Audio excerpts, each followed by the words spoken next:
chers amis et très chers ennemis, bien sûr, cela il faut jamais les oublier parce que eux, rassurez-vous, ne nous oublient pas. Bienvenue dans Quelle semaine.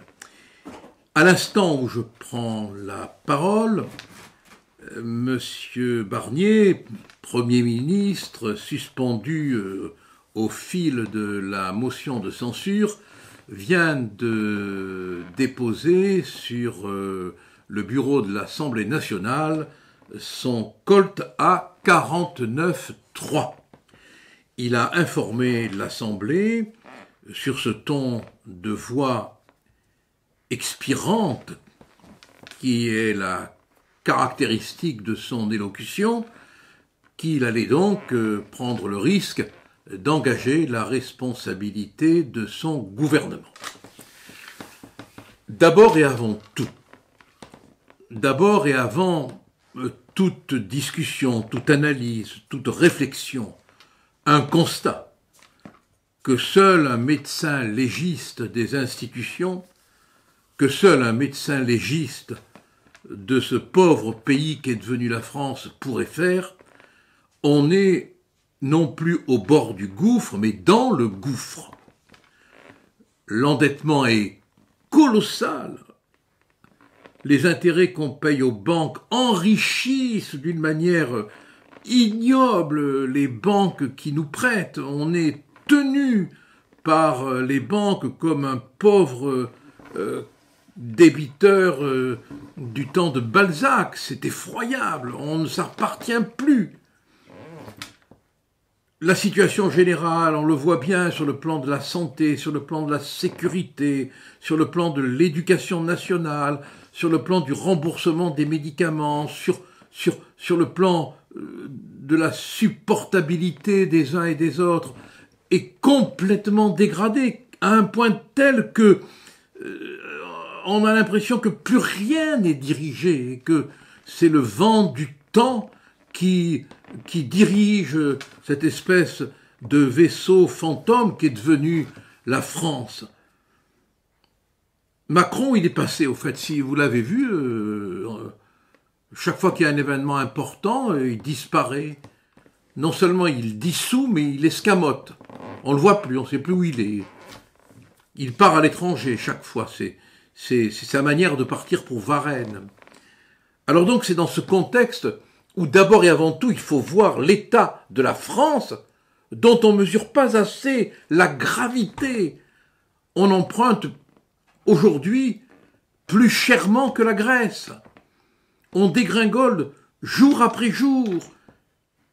Et ils viennent tous prendre la parole, que ce soit le ministre des Comptes publics, que ce soit quand il n'est plus au gouvernement Attal, que ce soit un autre, tous qui ont contribué à cette faillite économique, morale, physique, commerciale, générale, ils viennent pérorer comme s'ils n'étaient pas responsables de la dégradation, du gâchis. Donc le 49.3 est sur la table. Qu'est-ce qui va se passer?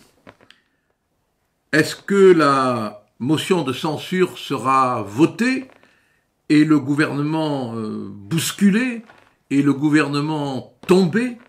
Est-ce qu'on assistera à la chute de son trapèze de Premier ministre, de M. Barnier, qui se fracassera les côtes de la petite vanité, comme c'est arrivé à tant de ministres sous d'autres républiques? Je crois que la dernière fois où une motion de censure a été votée, sauf erreur de ma part, je parle de mémoire, c'est en 1962 et c'était un gouvernement présidé par Georges Pompidou. C'est dire que ce n'est pas fréquent. Je ne sais pas ce qui va être décidé, puisqu'à l'instant où je parle, malheureusement pour moi, je n'ai pas les éléments. Mais je me méfie de cette motion de censure votée. J'ai peur que si le gouvernement roule à terre, même si à terre il l'est déjà un peu, par la force des choses, comme disait Saint-Just, j'ai peur que si le gouvernement roule à terre, les les socialistes, les communistes, enfin tous ceux qui se sont regroupés sous l'étiquette frelatée du nouveau Front populaire, en profitent, parce que ce sont des as de la combine. Ce sont des génies de la combine politique, à un point qu'on ne soupçonne pas ce que n'est pas le Rassemblement national. J'ai peur qu'ils arrivent, par leurs ententes, leurs combines, leurs palinodies, leurs reniements, parce qu'ils s'en foutent. Ils maudissent le Rassemblement national, mais s'ils peuvent obtenir que la motion de censure soit votée grâce à l'alliance avec leur vote, ils prennent. Et oui, ils prennent tout ce qui les maintient au pouvoir, tout ce qui leur permet de distribuer des postes, tout ce qui leur permet de s'installer, tout ce qui leur permet de faire l'échelle aux copains, ils l'utilisent. Et depuis 25 ans, 20 ans, ils ont mis la France en coupe réglée, avec un Macron qui, de toute manière, s'est laissé lui aussi encerclé par cette conception du pouvoir qui est délétère et qui est complètement dégoûtante. Donc j'ai peur que la chute du gouvernement Barnier serve finalement de cheval de Troie à la coalition combinarde d'extrême gauche et de gauche. De toute manière, le chaos est là. Et la seule solution, mais pour qu'elle s'applique, il faudrait tant de dignité qu'elle paraît impossible, ce serait que Macron, qui est devenu la cause de tous les maux, s'en aille, laisse de nouveau une élection librement s'exprimer et qu'on ait un nouveau ou une nouvelle président ou présidente de la République.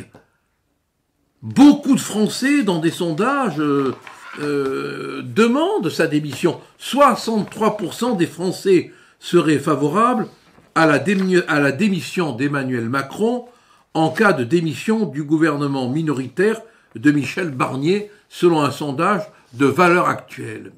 75% des Français ne font plus confiance, et tout est dit, ni à l'État, ni à la République.